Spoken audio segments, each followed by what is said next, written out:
Olá, boa tarde a todos. Hoje eu vou ministrar uma aula para vocês de prisão temporária. Eu havia passado um trabalho sobre prisão preventiva e hoje nós vamos falar sobre a prisão temporária e os requisitos para a sua decretação. Desculpa estar falando aqui, gravando desse modo simples, tendo em vista que estou aqui na fazenda, correndo aí do coronavírus, tendo em vista que eu sou do grupo de risco. Mas certamente nós vamos estar aqui gravando outros vídeos em relação a outras matérias. Bom, inicialmente, para falar de prisão temporária, nós temos que iniciar pela sua origem. A prisão temporária ela foi criada através de medida provisória 111 de 89, né, por iniciativa do Poder Executivo. E ela teve origem num fato interessante, na extorsão mediante sequestro do empresário Abílio Diniz, bem como a investigação que estava sendo realizada por alguns bancos que estavam sendo investigados por evasão de divisas. Então, por esse motivo, o Executivo viu a necessidade de propor uma medida provisória que depois foi convertida em lei, e a lei é a Lei 7.960 de 1989. Esta é a origem, então, da prisão temporária. Ela está prevista hoje na legislação especial, que são poucos artigos, se não me engano, 7 artigos, que tratam da prisão temporária, Lei 7.960 de 89. Bom, inicialmente faz-se necessário esclarecer a vocês que há uma tese de que a prisão temporária ela é formalmente inconstitucional. Por que ela seria formalmente inconstitucional? Porque ela foi iniciada através de medida provisória, que depois foi convertida em lei. Então nós temos aí um vício de formação. Por quê? O Poder Executivo não pode legislar através de medida provisória sobre direito processual, direito penal, direito processual. Isso cabe ao Congresso Nacional, né? Então, existe aí um vício de formação, um vício de elaboração da lei, o que a torna formalmente inconstitucional. Mas essa questão é evidente que vocês devem elencar isso em qualquer defesa que vocês atuarem, onde fora decretada uma prisão temporária, para que depois você possa impugnar as vias recursais, chegando aos tribunais superiores. Mas já adiantando que o STF, nesse sentido, ele não reconhece a inconstitucionalidade formal da prisão temporária. Ele diz que foi amparada por lei e a lei está em vigência até hoje, certo? Agora, outra questão que nós podemos aí discutir sobre a prisão temporária é no que se refere à sua inconstitucionalidade material. Por que ela seria inconstitucionalmente material? Olha, a prisão temporária, ao meu ver, ela fere o princípio da dignidade da pessoa humana, ela fere o princípio da inocência, ela fere o princípio da razoabilidade e também fere o princípio da proporcionalidade. Ou seja, nós elegemos um culpado, até então basta que tenha indícios, fundadas razões de participação, ou seja necessário a sua imposição durante a investigação, ou basta que o sujeito não tenha residência fixa ou não informa os dados para identificá-lo. Então, nesse sentido, o Estado faz ao reverso. Ao invés dele investigar para depois prender o suposto autor do crime, ele faz ao contrário. Primeiro ele prende o suposto autor para que a partir dele comece a investigação. Então, nesse aspecto, nós entendemos que há um descompasso com o princípio da dignidade da pessoa humana. Daí entender ser a mesma materialmente inconstitucional. Mas são teses que vocês devem abordar, devem elencar na realização do trabalho de vocês, seja até mesmo em concurso público, você expor essas questões que a doutrina discute sobre a inconstitucionalidade formal e a inconstitucionalidade material. Mas já adiantando que na prática você não teria muito sucesso, mas é uma forma de você pré-questionar a matéria e conseguir chegar até o STF dizendo que há uma afronta direta à Constituição Federal. O outro aspecto que nós podemos analisar sobre a prisão temporária é qual a natureza jurídica da prisão temporária. Então nós estamos falando aí, diferenciando uma prisão não pena, ou seja, uma prisão decretada para a investigação. Então nós podemos dizer que a sua natureza jurídica primeiro, ela tem natureza cautelar, né? Ela é uma prisão provisória, né? E uma prisão de natureza processual, né? Mas decretada durante o inquérito policial, após instaurada a investigação. Aí sim que se pode falar em prisão temporária.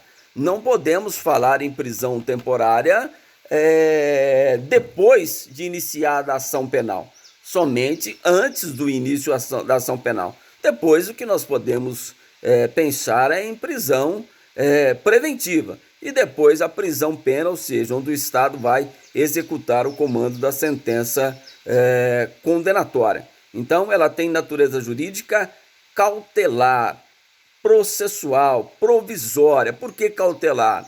Ela só deve ser decretada quando presente o fumus boniuris, ou seja, o periculo in mora, e o perigo da demora e a fumaça do bom direito, ou seja, é necessário que esteja elencado e comprovados todos os requisitos que a lei elenca para a decretação da prisão temporária, sob pena de estarmos diante de uma execução provisória da pena, o que é inadmissível de acordo com o direito, certo? Então, essa é a natureza jurídica da prisão temporária. E só fazendo uma breve diferenciação da prisão temporária com a prisão preventiva, a prisão preventiva ela não tem prazo estipulado em lei, né? Ela não tem os requisitos que a prisão temporária tem.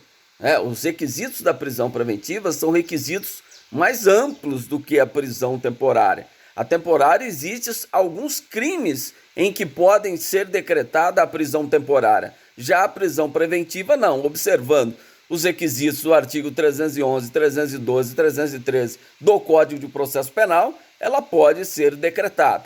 Já a prisão temporária é necessário que analise os requisitos do artigo 1º, inciso 1, 2 e 3 da Lei 7.960 de 1989. Bom, tocando em frente, nós vamos falar agora quem pode decretar a prisão temporária. Somente a autoridade judiciária é que pode decretar a prisão temporária e mediante provocação. Não se admite a decretação de prisão temporária de ofício, ou seja, o juiz não pode usar o seu poder de cautela para fundamentar e decretar a prisão temporária de ofício. Não, não pode, diferente da prisão preventiva. A prisão temporária, como é uma prisão para investigação, somente mediante a provocação que o juiz pode decretar. Então, quem pode decretar a prisão preventiva? Juiz de primeiro grau, desembargador, ministro dos tribunais superiores, todas essas autoridades judiciárias têm legitimidade para decretação da prisão temporária. Agora, quem pode requerer a prisão temporária? Bom, quem pode requerer a prisão temporária? Primeiro, o Ministério Público. O Ministério Público pode requerer a prisão temporária, seja no inquérito policial já instaurado pela autoridade policial, seja numa investigação, no procedimento investigatório próprio do Ministério Público. Ele baixa um procedimento investigatório e ali ele reúne elementos e requer ao juiz a decretação da prisão temporária.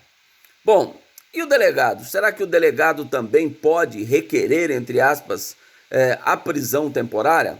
Sim, ele pode, só que a terminologia utilizada não é requerer.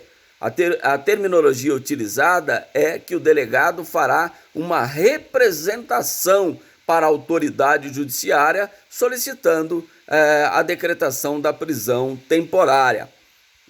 E toda vez que o delegado representar a necessidade da decretação da prisão temporária, obrigatoriamente deve-se ouvir o Ministério Público, seja Ministério Público Estadual, seja Ministério Público Federal. Então, antes do juiz decidir o pedido de uma representação feita pelo delegado de polícia, necessariamente o Ministério Público deve ser ouvido neste caso. Em relação ao assistente de acusação, vocês poderiam perguntar: será que o assistente de acusação não tem legitimidade para requerer a prisão temporária? Aí vocês poderiam dizer e assim aduzir: olha, o assistente de acusação ele tem interesse no processo, mas seu interesse é o interesse o quê? De uma sentença, que haja uma sentença condenatória e os efeitos extrapenais da sentença condenatória. Mas olha, no artigo 311, com a mudança das prisões inseridas em 2011 pelo Legislativo, admite-se que o assistente de acusação possa requerer a decretação da prisão preventiva. Então, ao meu ver, o interesse dele não é só o interesse extrapenal dos efeitos da sentença condenatória, e sim a correta aplicação da lei, porque ele pode requerer a prisão preventiva. Então, tanto faz se o réu estiver preso ou solto e sofrer uma condenação, essa condenação transitar em julgado, para o assistente de acusação já tem o título executivo judicial, que é a sentença penal condenatória transitada em julgado. Mas por que então o legislador legitimou para requerer a prisão preventiva? Então aqui eu coloco uma posição minha para que vocês possam analisar. Eu entendo que o assistente de acusação ele tem sim legitimidade para requerer a prisão temporária, ainda que não esteja prevista em lei. Porque se fizermos uma interpretação analógica do artigo 311 do Código de Processo Penal, combinado com o artigo 3º do Código de Processo Penal, que admite a interpretação analógica, a interpretação extensiva, é evidente que nós podemos afirmar que o assistente de acusação pode sim requerer a prisão temporária, né, para que haja uma agilidade na investigação, para que ele chegue até a sua finalidade última, que é o trânsito julgado da sentença penal condenatória. Mas é lógico que, se perguntar em concurso, em prova objetiva, a resposta é que o assistente de acusação não tem legitimidade para requerer a prisão temporária. Se for uma questão subjetiva, se assim você entender, você pode traçar essa argumentação, conforme eu já disse, envolvendo o artigo 3º do Código de Processo Penal, que admite essa interpretação extensiva e analógica, e aí aduzindo o conteúdo do artigo 311 do Código de Processo Penal, no que se refere à prisão preventiva, que dá legitimidade ao assistente de acusação para requerer a prisão preventiva. Bom, agora nós vamos falar os requisitos da prisão temporária. Os requisitos da prisão temporária está no artigo 1º da Lei 7.960 de 89. São 3 requisitos que a lei elenca. Primeiro requisito é que a prisão temporária será decretada quando imprescindível para a investigação. Então, ora, essa medida ela é excepcional. Toda prisão ela é excepcional, né? A prisão é a última ratio no direito penal. Ela só deve ser decretada quando outras medidas, em especial até mesmo medidas cautelares do artigo 319, não surtirem efeito para a investigação. Aí decreta-se a prisão temporária. Então, se entender que é imprescindível para a investigação, é um dos requisitos para a decretação da prisão temporária. O segundo requisito está no inciso 2 do artigo 1º da Lei 7.960 de 89, diz que a prisão temporária será decretada quando o sujeito não tiver residência fixa ou não fornecer elementos para sua identificação. Então, ora, basta que o sujeito não tenha residência fixa ou, até mesmo tendo residência fixa, não fornece elementos para sua identificação, mais um requisito da prisão temporária. É evidente que, nesse último contexto, a partir do momento que ele indicar a sua identificação, a prisão necessariamente deve ser revogada se for decretada com essa fundamentação. E o inciso terceiro, que é um inciso mais complexo a ser analisado, diz que a prisão temporária deve ser decretada quando há fundadas razões de autoria ou participação em determinados crimes graves, né? Então, esse artigo 3º, admitindo-se aí qualquer prova admitida na legislação penal. E aí há um erro literal, né? O legislador, não existe a produção de provas elencada na legislação penal. A matéria probatória está aduzida na matéria de processo penal. Então, de acordo com afundadas razões, de acordo em qualquer prova admitida na legislação processual penal, e não na legislação penal, como consta aí no inciso 3º, de autoria ou participação em determinados crimes. E são crimes graves, né? Nós temos aí o homicídio qualificado, ou seja, os crimes hediondos, que são equiparados a hediondo, tráfico de drogas, terrorismo, crime contra o sistema financeiro, extorsão mediante sequestro, roubo, sequestro ou cárcere privado, né, genocídio. Essas são as hipóteses elencadas aí no inciso 3º do artigo 1º da Lei 7.960 de 89. Então, há um rol de crimes que o legislador elencou que, nesses casos, é possível a decretação da prisão temporária. Mas agora vai surgir uma questão, e aí eu entendo a questão de mais alta indagação da matéria que estou expondo a vocês, é a seguinte pergunta. Vocês vão perguntar, bom, mas esses requisitos do artigo 1º, eles são alternativos ou são cumulativos?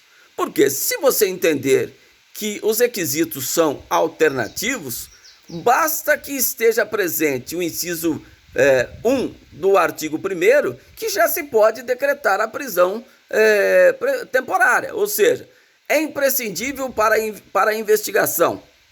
A prisão é imprescindível para a investigação criminal. Nesse caso, decreta-se a prisão preventiva com esse fundamento, somente com o inciso 1 do artigo 1º. Isso para se você entender que os requisitos são alternativos. Ora, basta que o sujeito não tenha residência fixa, ou mesmo tendo residência fixa, não apresente elementos para a sua identificação. Por esse fato, por si só, em você entendendo que os requisitos são alternativos, por si só, o inciso 2 ensejará, então, a decretação da prisão temporária. Agora, se você entender também que os requisitos são alternativos, basta que haja fundadas razões, de acordo com qualquer prova admitida na legislação processual penal, de autoria ou participação naqueles crimes que o legislador elencou, né? No homicídio, nos crimes hediondos e equiparados, em relação a determinados crimes graves contidos ali no inciso 3º do artigo 1º da Lei 7.960 de 89. Então essa é uma questão de grande indagação.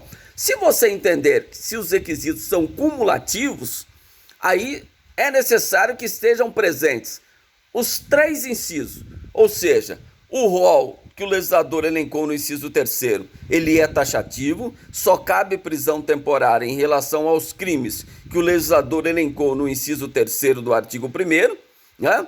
É necessário também que o sujeito não tenha residência fixa ou não aponte elementos para a sua identificação e que seja imprescindível para as investigações durante o inquérito policial. Então, se você entender que os requisitos são cumulativos, é necessário que estejam presentes todos os requisitos do inciso 1, 2 e 3 do artigo 1º da Lei 7.960 de 89, sob pena da prisão temporária não poder ser decretada. Então essa é a questão que nós vamos discutir agora. E para isso, Existem quatro correntes doutrinárias que dominam o tema.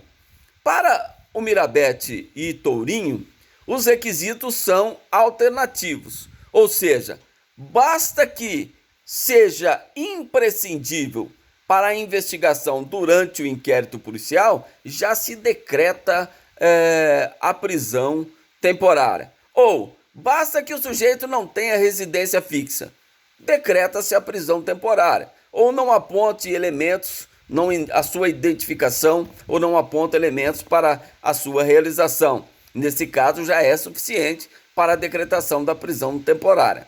Ou basta que haja fundadas razões de autoria ou participação, de acordo com qualquer prova admitida na legislação processual penal, naqueles crimes que o legislador elenca, que já é suficiente para a decretação da prisão temporária. Então, aqui nós estamos falando de Mirabete e Tourinho.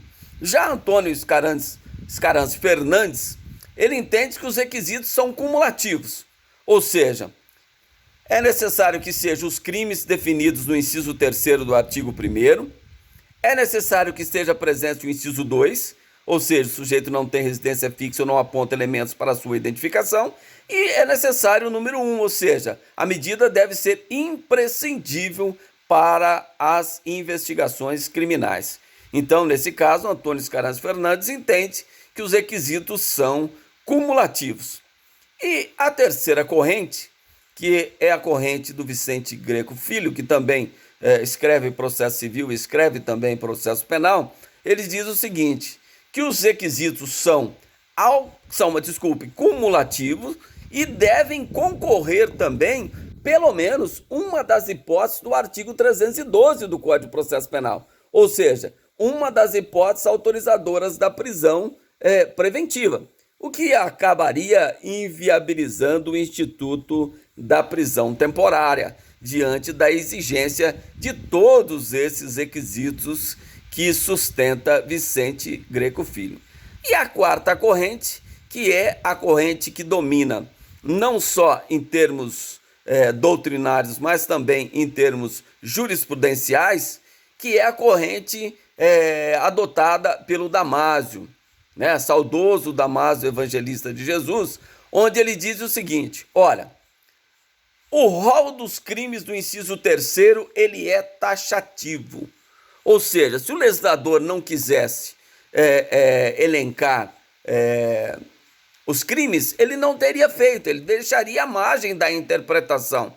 Em qualquer crime poderia ser decretado, se for imprescindível para a investigação, ou se o sujeito não apresentar elementos para sua identificação, ou não possuir residência fixa, né? Mas não, o legislador fez questão de invocar quais são os crimes que possibilitam a decretação da prisão temporária. Então, nesse sentido, Damásio entende que o inciso 3º deve estar necessariamente presente, concorrendo com o inciso 1 ou concorrendo com o inciso 2. Então, se há fundadas razões de participação ou autoria naqueles crimes que o legislador elencou no inciso 3º, juntamente com o inciso 1, ou seja, é imprescindível a decretação da prisão temporária para a investigação criminal, é possível a sua decretação. Ou o inciso 3º concorrendo com o inciso 2º.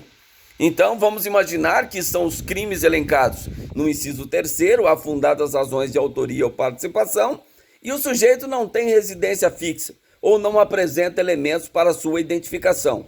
Nesse caso, então, decreta-se a prisão temporária. Então, veja, essa é a corrente que domina não só os tribunais, como domina a doutrina, né? O inciso 3º deve estar presente, concorrendo com o inciso 1 ou concorrendo com o inciso 2. Então, 3 e 1 ou 3 e 2. Nesses casos, decreta-se a prisão temporária. Então, é lógico que se você pegar um juiz que entende como o Tourinho Filho ou como o Mirabete, ele vai dizer que os requisitos são alternativos, Então, por exemplo, no furto simples, você poderia decretar a prisão temporária, se for imprescindível para a investigação, ou se o sujeito não tem residência fixa ou não fornece elementos para sua identificação. Por si só, já bastaria para a decretação apenas a existência de um só requisito, ou seja, do inciso 3º, do inciso 2º ou só do inciso 1º. Se você pega um juiz que entenda como a corrente majoritária, ele vai exigir que o inciso 3º concorra com o inciso 1º ou que o inciso 3º concorra com o inciso 2º. E você pega um juiz também que entenda que os requisitos são cumulativos, vai preencher as hipóteses do inciso 1, 2 e 3 do artigo 1º, né? E aí ele decreta a prisão temporária. Ou ainda mais amplo, como Vicente Greco Filho, que entende que os requisitos são cumulativos, ou seja, deve existir o conteúdo do inciso 1, 2 e 3 do artigo 1º, concorrendo com uma das hipóteses do artigo 312 do Código de Processo Penal, certo? Então, nesse sentido, repito mais uma vez que a corrente que prevalece é a corrente do saudoso Damásio, que nos ensina que o inciso 3º deve concorrer ora com o inciso 1, ora com o inciso 2, para que a prisão temporária legitimamente seja decretada. Correto? Então, nós vamos agora falar de alguns detalhes em relação à prisão temporária. Por exemplo, não se pode decretar a prisão temporária sem a existência do mandado de prisão realizado. É necessário que se elabore um mandato de prisão. Esse mandato de prisão ele já vai estabelecer qual é o prazo da prisão. E esse mandato de prisão ele é feito em duas vias. Por que ele é feito em duas vias? Uma das vias, o preso assinará esse mandado de prisão que ficará com ele, servindo esse segundo mandado de prisão como nota de culpa. Ou seja, ali vai estar definido quem determinou a sua prisão, por que ele está sendo preso. Mas por que tem que expedir esse mandado judicial de prisão em duas vias? Justamente para que esta segunda via, ficando como nota de culpa, para que o preso desde já possa exercer a sua ampla defesa.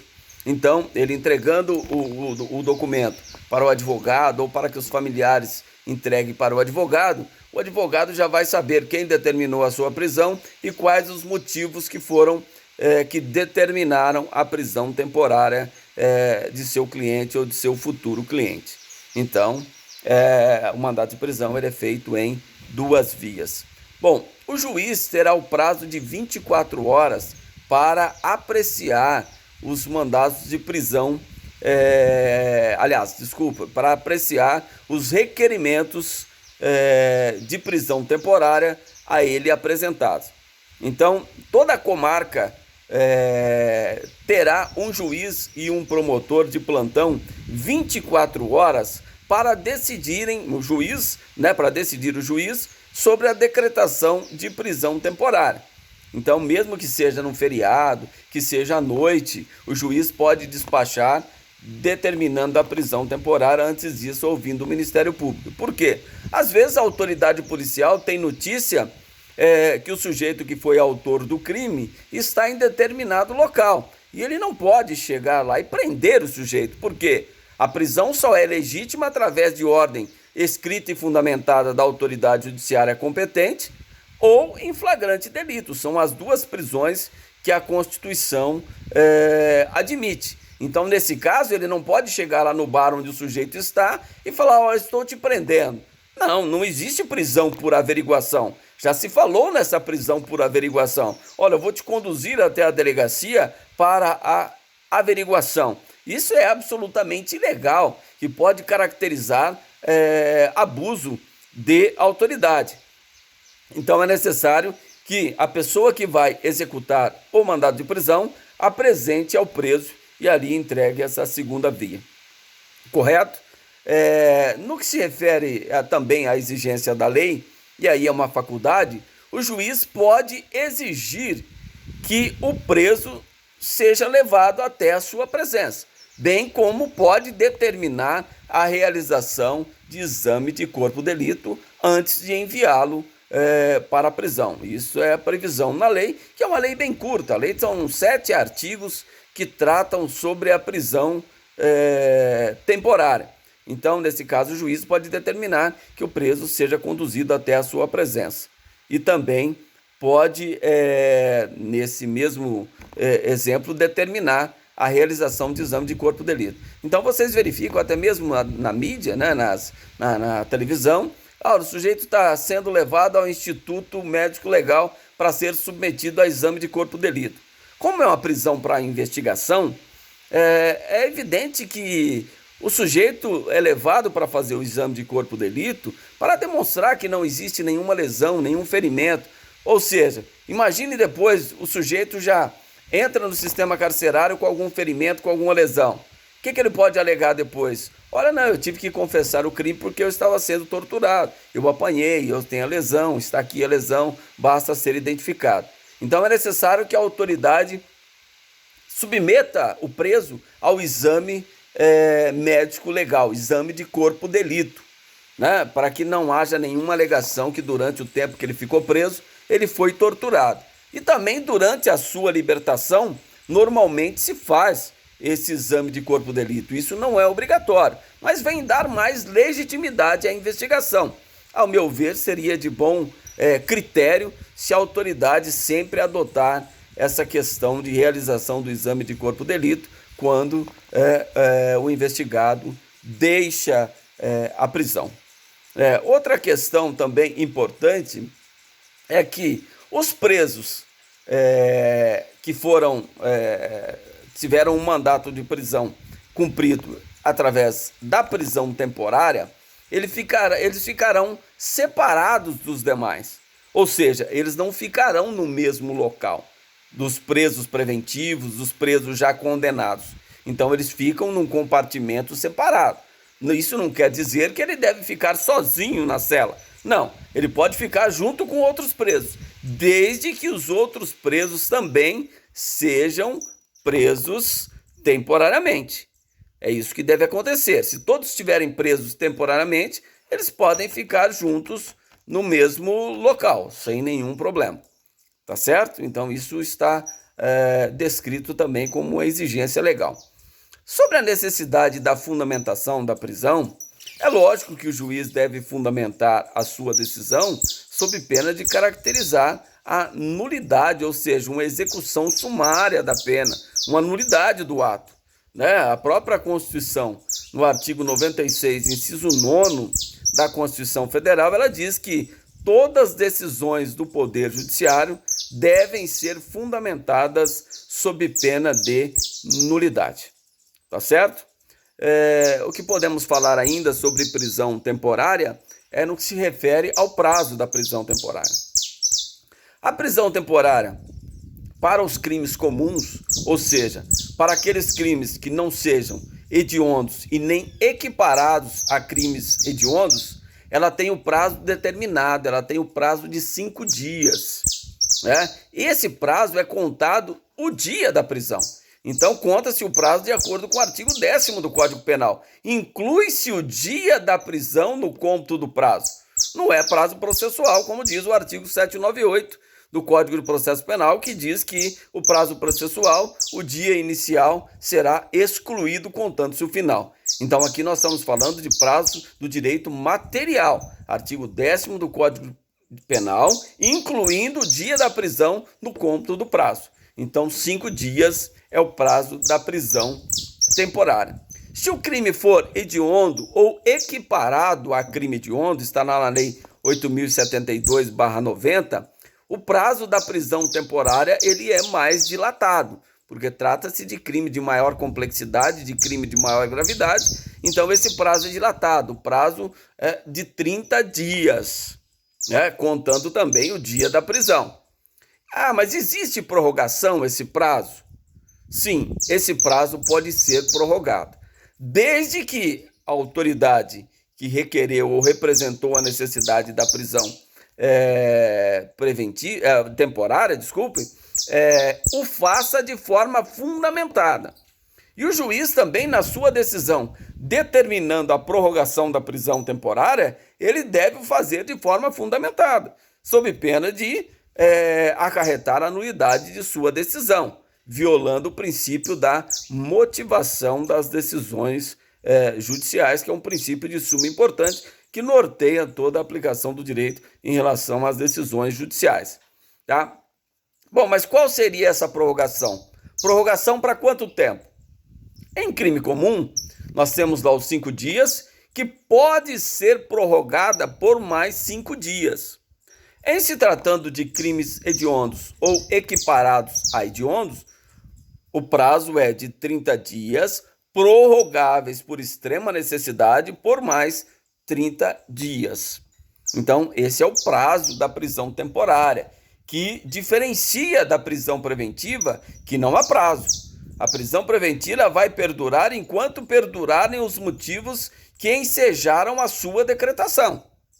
Né? Desapareceram os motivos, ela deve ser obrigatoriamente revogada. E agora, com a inovação da nova lei anticrime, que o juiz ou a autoridade judiciária deve, a cada 90 dias, averiguar a necessidade ou não da manutenção da custódia cautelar, ou seja, da manutenção da prisão preventiva, certo? Ah, mas e se venceu o prazo 5 dias, prorrogáveis por mais 5 dias? E no 10º dia, à meia-noite, o que vai acontecer se não for convertida essa prisão temporária em prisão preventiva?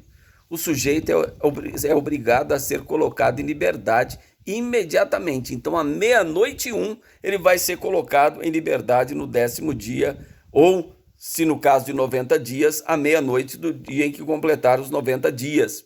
Tá?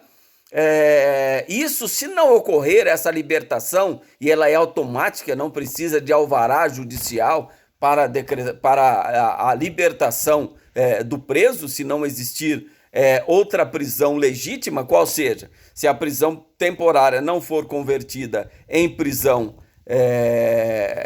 preventiva, o sujeito deve ser imediatamente colocado em liberdade. Se assim não for, a autoridade responderá pelo crime de abuso de autoridade, uma inovação trazida também pelo novo projeto de lei anticrime. Tá? Então nós falamos aí do prazo da prisão temporária e a prorrogação do prazo da prisão temporária.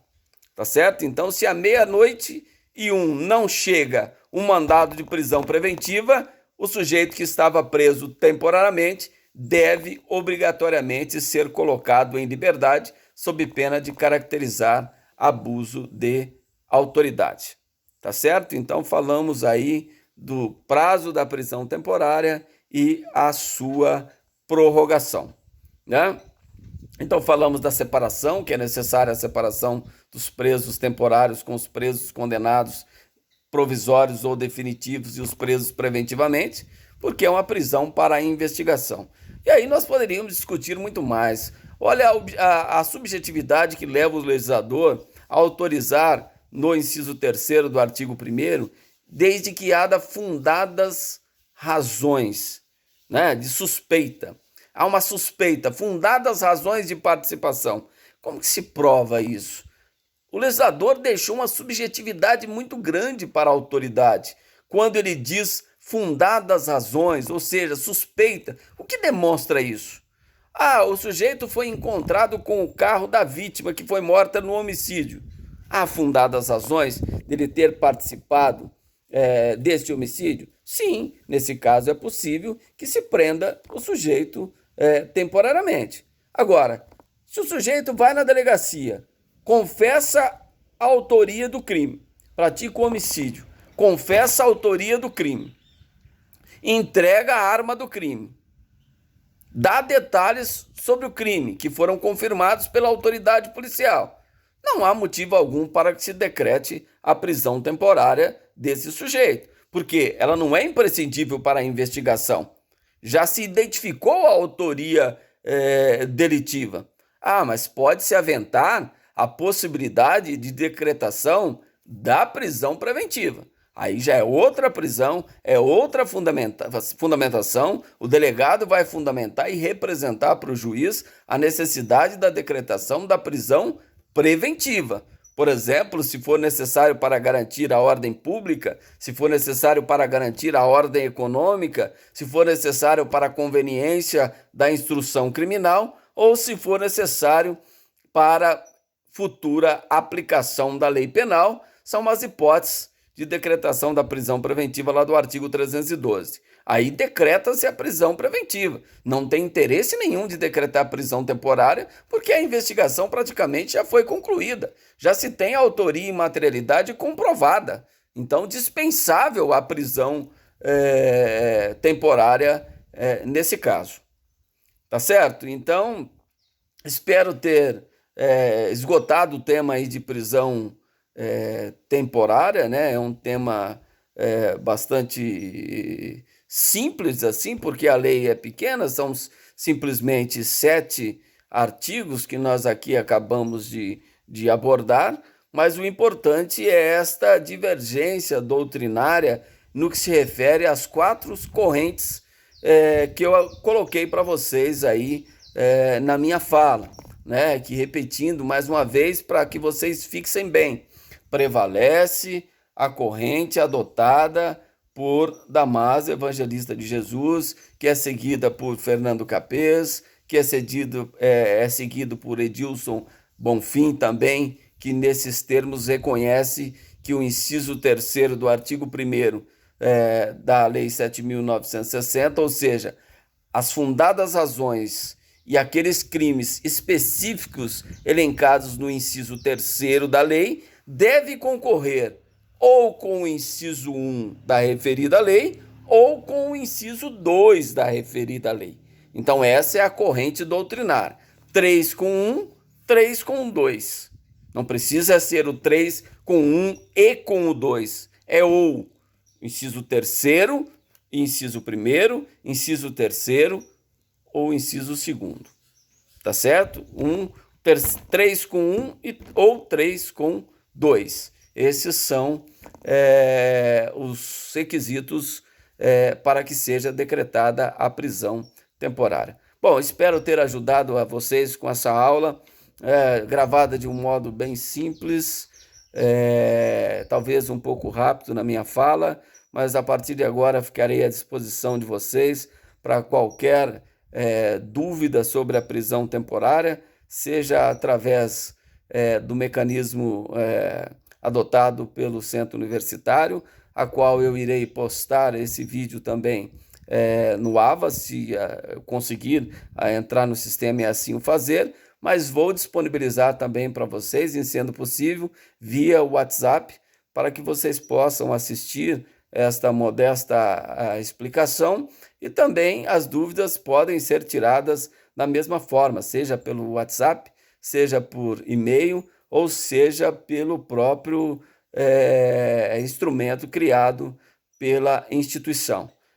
Voltarei com novos vídeos tratando de novos assuntos. Em especial, vou tratar com vocês de prisão preventiva, vamos falar de causas extintivas da punibilidade na ação penal privada, e com isso vamos tentando cumprir o cronograma adotado inicialmente no plano de ensino. E a nossa avaliação eu vou fazer de acordo com os exercícios que vocês já fizeram e levando em conta a participação de vocês também em outras atividades, se existirem. E na semana que vem, até o dia 18, será lançada a nota P1 de vocês. Espero o mais breve possível retornar às atividades habituais em sala de aula, onde nós estamos acostumados com o sistema de colocar os tópicos no quadro e fazer a explicação detalhada de cada tópico. Espero que vocês estejam todos bens, se cuidando, né? Cuidando da saúde especialmente, e com a força de Deus vamos vencer toda essa circunstância a qual estamos passando. Tá bom? Uma boa tarde a todos e muito obrigado e até a próxima.